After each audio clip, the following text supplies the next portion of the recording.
Today I will start about the new topic of the class 10th of chemistry. The first chapter of chemistry is the chemical reaction and the equation. Just about the chemical reaction equation, इसमें हम जानते हैं कि what about the chemical reaction and the chemical equation. इसमें हमें पढ़ना क्या है इस चैप्टर में, केमिकल रिएक्शन क्या होते हैं, केमिकल रिएक्शन कितने टाइप्स के होते हैं और कैरेक्टरिस्टिक प्रॉपर्टी क्या होती है किसी केमिकल रिएक्शंस की, वो हमें डिस्कस करना है. And what about the chemical equation, मतलब किसी केमिकल रिएक्शन को अगर इक्वेशन के फॉर्म में शो करना है तो वो चीजें क्या है, किस तरह से उसको रिप्रेजेंट करते हैं किसी केमिकल इक्वेशंस को. अगर हम डिफिनेशन की बात करें तो what about the chemical reaction, it is the process in which a new substance formed with a new chemical property by the rearrangement of the atom. मतलब कि वो केमिकल प्रोसेस या इस प्रोसेस की बात कर सकते हैं, even new substance formed by the new chemical properties by rearrangement of the atom. मतलब जो भी सब्सटेंस फॉर्म हो रहे हैं उनकी प्रॉपर्टी जो हो रही है वो रिएक्टेंट की प्रॉपर्टी से टोटली डिफरेंट होगी. किसी भी रिएक्शन की बात हम कर सकते हैं, अगर रिएक्शन जो होंगे या तो फिजिकल हो सकते हैं या फिर केमिकल हो सकते हैं. आपके किसी भी रिएक्शन के दो पार्ट हमेशा होते हैं, that is about the reactant and the product. First part reactant,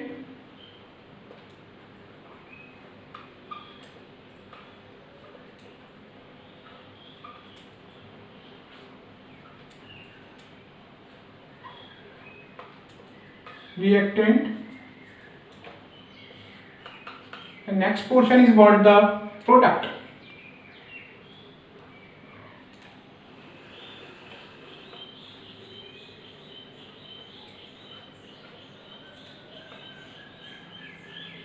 Reactant and product.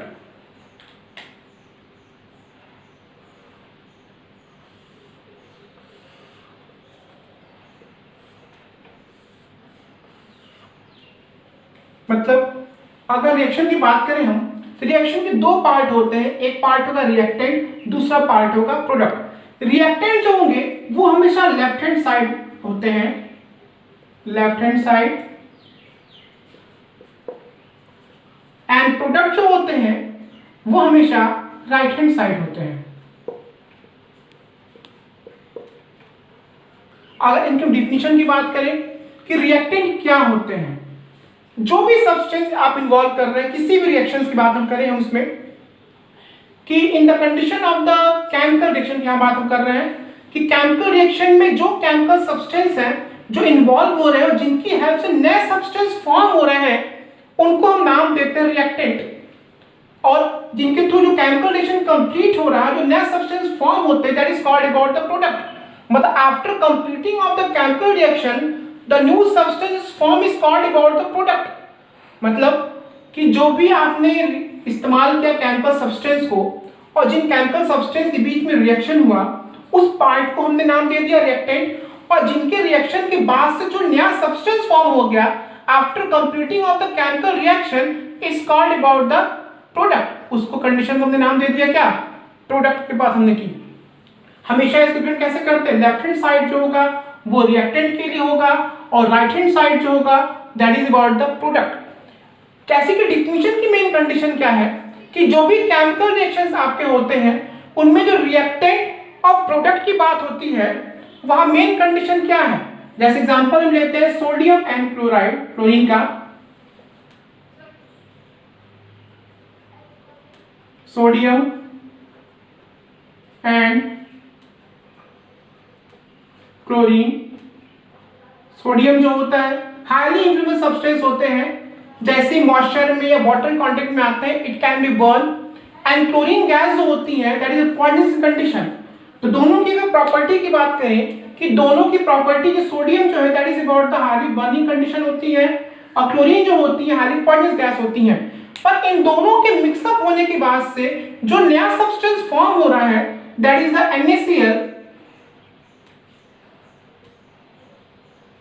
NaCl. इसकी प्रॉपर्टी जो होती है, इसको हम कॉमन सॉल्ट भी कहते हैं NaCl को, जिसको हम डेली इस्तेमाल भी कर रहे हैं, अपने फूड्स में इनको यूज करते हैं हम. इनकी प्रॉपर्टी जो होगी वो रिएक्टेंट की प्रॉपर्टी से टोटली डिफरेंट होगी. तो अकॉर्डिंग टू द डिफिनेशन, हम डिफिनेशन की बात करें, it is the process in which the new substance form with new chemical property by rearrangement of the atom। मतलब कि जो सब्सटेंस फॉर्म हो रहे हैं उनकी प्रॉपर्टी जो है वो रिएक्टेंट की प्रॉपर्टी से टोटली डिफरेंट है। यहाँ पे रिएक्टेंट की प्रॉपर्टी जो थी वो अलग है, दोनों रिएक्टेंट की प्रॉपर्टी अलग है, अब प्रोडक्ट की प्रॉपर्टी अलग है। But by the rearrangement of the atom, मतलब एटम आपके रिएक्टेंट में भी आपके सेम एटम है, सोडियम एलिमेंट आपका है एंड द क्लोरीन है आपकी, क्लोराइड क्लोरीन गैस आपके यहाँ प्रेजेंट है, और उनके रिएक्शन के बाद से जो नया सब्सटेंस फॉर्म हो रहा है also contain about the sodium and the chlorine. तो कंडीशन में एटम तो सेम है but rearrangement of the atom the new substance form that is called about the chemical reaction. एक और एग्जांपल यूज हम करते हैं by the condition of the hydrogen and the oxygen. H2 and O2 दो चीजें हैं यहाँ पे, इनसे जो प्रोडक्ट फॉर्म होगा is the H2O, H2O form हो रहा है। अब इन दोनों की प्रॉपर्टी की बात करें कि हाइड्रोजन जो होते हैं दे आर द इम्फ्लेमेबल सब्सटेंस, जो बहुत जल्दी आग पकड़ते हैं आपके, बहुत ज्यादा बर्निंग क्वालिटी इनकी होती है, एंड ऑक्सीजन जो होते हैं that help in the combustion, ये कंबशन में हेल्प करते हैं आपके। पर इन दोनों से टोटली डिफरेंट वाटर जो है इसकी प्रॉपर्टी जो होती है वो बहुत डिफरेंट होती है as compare to hydrogen and the oxygen. तो यही कंडीशन है कि जो रिएक्टेंट की प्रॉपर्टीज हैं उनसे प्रोडक्ट की प्रॉपर्टी जो होती है टोटली डिफरेंट होती है, न्यू सब्सटेंस फॉर्म हो रहे हैं by the rearrangement of the atom, जो एटम की कंडीशन है उनका रीअरेंजमेंट हो रहा है, न्यू सब्सटेंस वहां भी फॉर्म हो रहे हैं आपके। ये जो कंडीशन होती है through about the chemical reaction. अब एक और पार्ट इसमें है that is the chemical reaction equation में एक पार्ट आपका है, what is the chemical equation. The shortest way of representation of the chemical reaction by chemical symbol is called about the chemical equation. मतलब किसी भी chemical reaction का वो shortest वे इसके थ्रू उसको आप रिप्रेजेंट कर रहे हैं, मतलब जिसको आप शो कर रहे हैं, that is condition of the chemical equation. देखिए एग्जांपल देखते हैं, जैसे अगर यहाँ पे हम बात करें, एग्जांपल दें, सोडियम एंड क्लोरीन की बात हम करें, अगर ये पूरा कंपाउंड फॉर्म हुआ NaCl, NaCl में दो पार्ट थे, सोडियम था और क्लोरीन था, इन दोनों के सिंबल, सोडियम के सिंबल Na थे एंड क्लोरीन का सिंबल जो आपका था गैस फॉर्म में डायरेक्ट कंडीशन है Cl2 शो करते हैं इसको हम। अगर इनको केमिकल सिंबल के फॉर्म में शो कर रहे हैं जिससे पूरा का पूरा केमिकल इक्वेशन जो होता है वहां पे फॉर्म होता है, तो that is the shortest way of representation of the chemical reaction by chemical symbol. Chemical symbol is called about the chemical equation. किसी भी केमिकल इक्वेशंस की बात हम करें तो केमिकल इक्वेशन के दो कंडीशंस होते हैं आपके, एक होता है अनबैलेंस्ड केमिकल इक्वेशन और दूसरा होता है बैलेंस्ड केमिकल इक्वेशन। अगर हम पहले बात करें हम unbalanced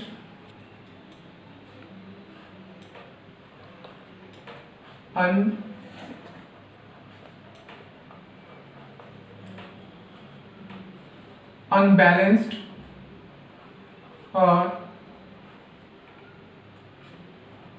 balanced, balanced and unbalanced chemical equation की बात करें हम, अगर हम इक्वेशन की बात करें हम, चूंकि हम सिंबल के थ्रू रिप्रेजेंट करें, shortest way of representation of chemical reaction by chemical symbol is called about the chemical equation. अगर केमिकल इक्वेशन है जो आपका, अगर हम यहाँ पर डिस्कस करें केमिकल इक्वेशन की बात करें हम,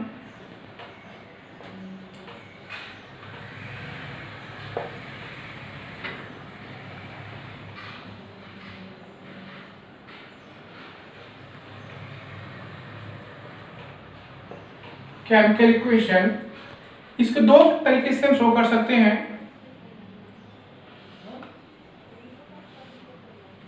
that is about the balanced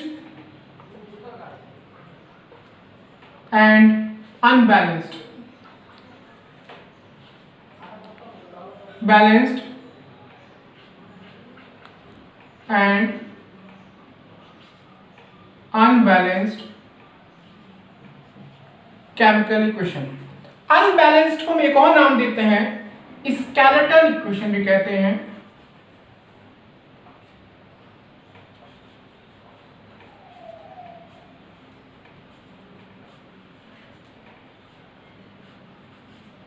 skeletal equation भी कहेंगे इसको हम।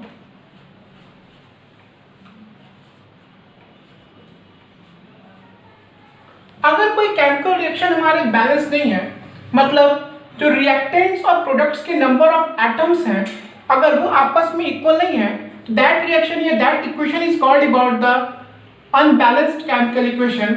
और जहां पे रिएक्टेंट्स के नंबर ऑफ एटम या मोल्स की बात हम करें, रिएक्टेंट कंडीशन और प्रोडक्ट कंडीशन में दोनों आपस में क्या इक्वल हैं, that chemical equation is about the balanced chemical equation. किसी भी रिएक्शन को जो बैलेंस्ड हम करते हैं, इस चैप्टर में हम पढ़ेंगे आगे चल के, with the help of the hit and trial method. हम उसको बैलेंस करेंगे by hit and trial method.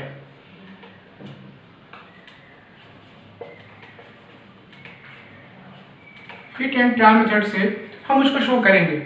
किसी भी केमिकल इक्वेशन की बात करें, जो कि केमिकल इक्वेशन है क्या आपका, the shortest way of representing any chemical reaction, जिसको हम सिंबल के थ्रू रिप्रेजेंट कर रहे हैं उसको। तो किसी भी केमिकल इक्वेशन को हम शो करते हैं, वो बैलेंसिंग जो करते हैं by the rule of the law of conservation of mass. Law of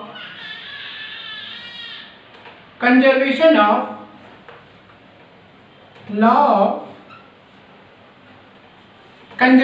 of mass.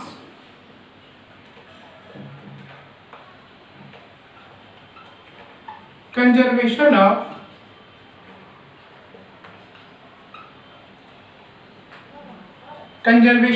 Mass.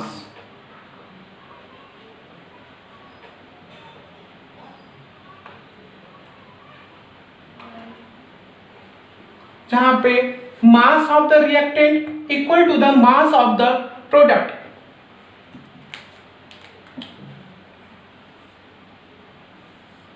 Law of conservation of mass. अगर हम इस रिएक्शन की बैलेंस की बात करें,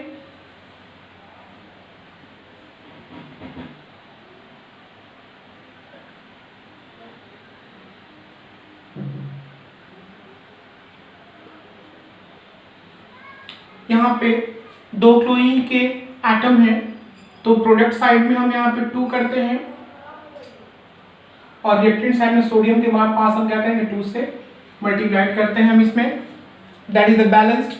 जो रिएक्टेंट के नंबर ऑफ एटम जो होंगे वो प्रोडक्ट के नंबर ऑफ एटम के थ्रू इक्वल हो जाएंगे आपके। सेम कंडीशन यहाँ भी देखते हैं हम। सेकेंड जो एग्जाम्पल मैंने लिया था,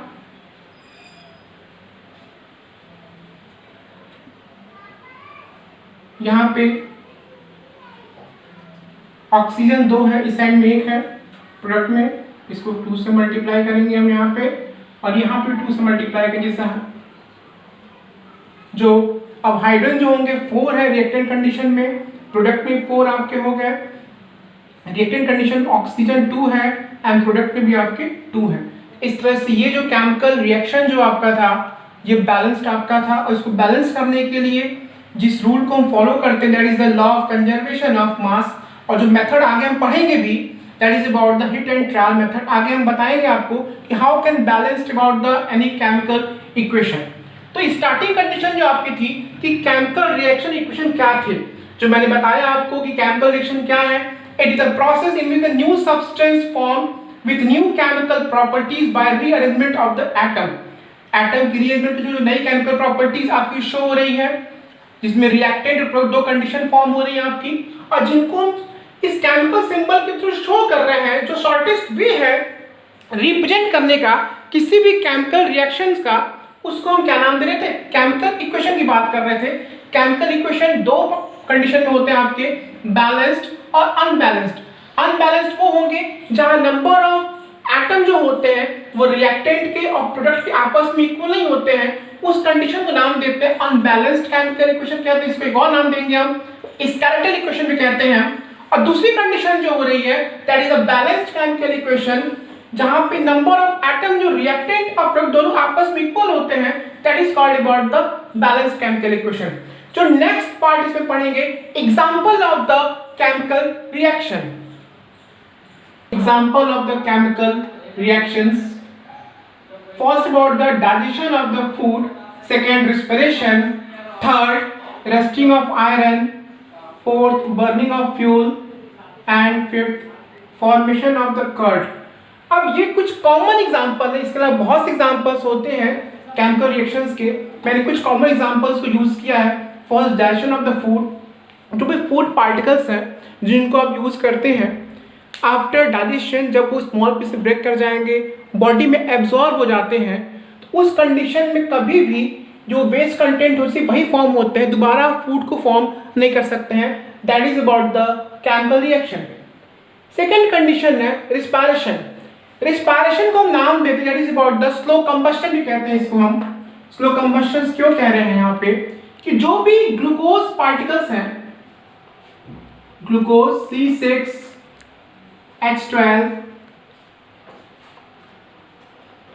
O6, इनका ब्रेकडाउन होता है in the presence of oxygen.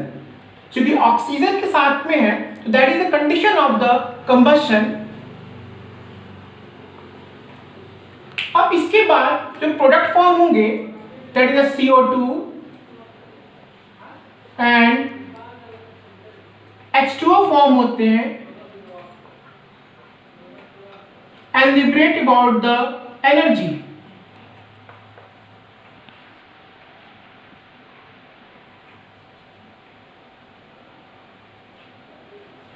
Energy form होती है।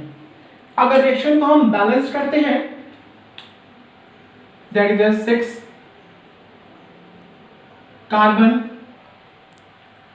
6 हाइड्रोजन, H2O कंडीशन जो आपकी है 6, और यहां पे हम अगर that is the 6 O2 condition आपकी, that is the balancing condition. Energy जो फॉर्म हो रही है इसमें, अब जो एनर्जी यहाँ फॉर्म होती है in the form of ATP, energy form होती है, that is the adenosine triphosphate. Molecules जो ATP के फॉर्म में होते हैं। नेक्स्ट है rusting of iron. When the iron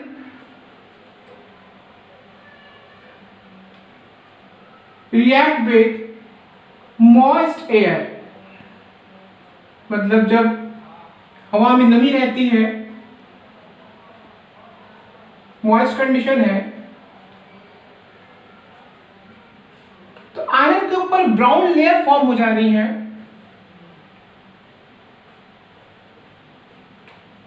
that is about the ferric oxide Fe2O3 with some water molecules. क्योंकि X2 condition होगी, ये वाटर मॉलिक्यूल कंडीशन फिक्स नहीं होती हैं, कितने वाटर मॉलिक्यूल्स आपके हो सकते हैं इसमें। It can form the rust,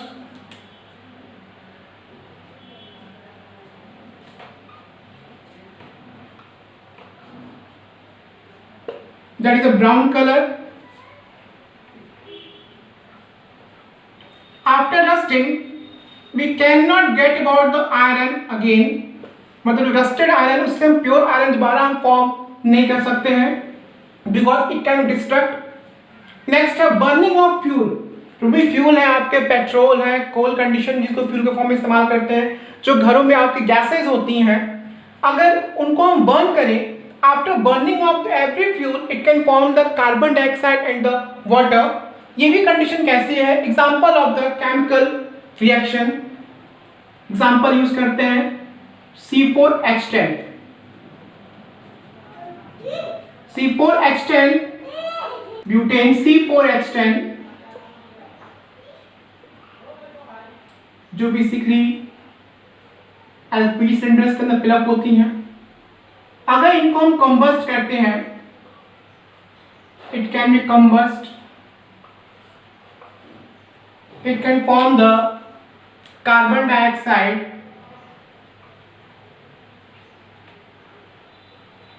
and